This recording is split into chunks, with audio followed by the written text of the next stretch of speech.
Also, did you know that Sweden didn't have the word Julbord until 1919? Hey, and welcome to another episode of Managing Expectations. My name is Victor, and I'm an American living here in Stockholm. And this channel is for folks like me who live in town and want to know if an event or an activity is worth their time. In today's episode, we're going to be talking about a non-traditional Christmas dinner. So this is my first time doing a Christmas dinner, but it's not my first time doing a restaurant. So I'm going to use the same criteria I had previously. And that criteria is there something unique about this restaurant? Is there something uniquely Swedish about this restaurant? And is a good value for your money? My first tip for you is, as the name of this video suggests, this is very much a non-traditional Christmas dinner. And maybe I went into it with the expectation that they would be mixing in some Swedish with this British style Christmas dinner, but ultimately there was none of that at this dinner. I guess if I was reaching, maybe the pea soup and maybe they put a couple extra mushrooms in there, since those were certainly some flavors I tasted throughout the dinner. But honestly, that is me reaching there. I don't think there was really any real attempt to add anything Swedish to it, which I honestly think is fine.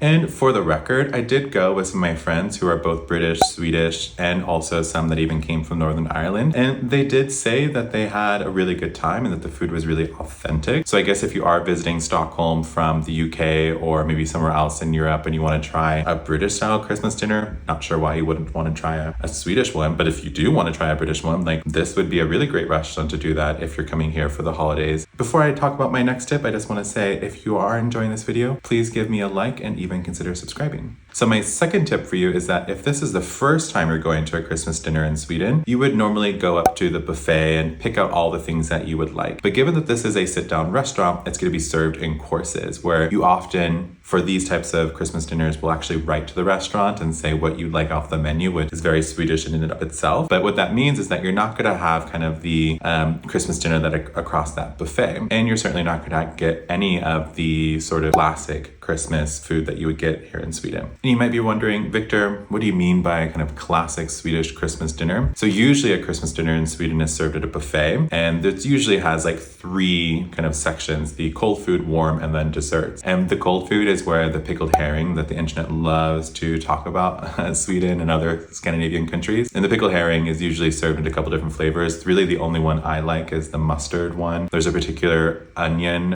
pickled herring that just really gets me, and I really don't like the smell of it. But overall, like, you're gonna have all of those pickled food, including some gravlax or smoked salmon and maybe some other special stuff. And then you have the warm food, which is like the meatballs. It's gonna be the warm meats and other sort of things that maybe are going to be unique to Sweden, like reindeer, for example. And then the third is going to be the desserts. And you know, desserts in Sweden are great. I would say watch out for the little caramel pieces. They are not soft like the caramel that certainly I'm used to in the US. This is like a very hard caramel. The food served at a Christmas dinner has actually changed quite a bit in the last 100 years. There's certainly some food that are considered to be the standards at a Christmas table, like the Christmas ham, maybe even the pickled herring. And something that was really surprising to me was that the Swedish meatball, which is so ubiquitous with Sweden, was actually on the Christmas table until the 1970s, which really shows you like how much things can change in a country, even for this type of really important tradition. So my third tip for you is that put on your favorite Christmas sweater, your favorite Christmas dress, whatever it might be. The restaurants are always going to do something super cozy for the Christmas dinners, and certainly because this was a British style that we went to, they had some really, really cute decor, as well as these like little crackers, I guess is what they're called, where you open them with a friend and there's a little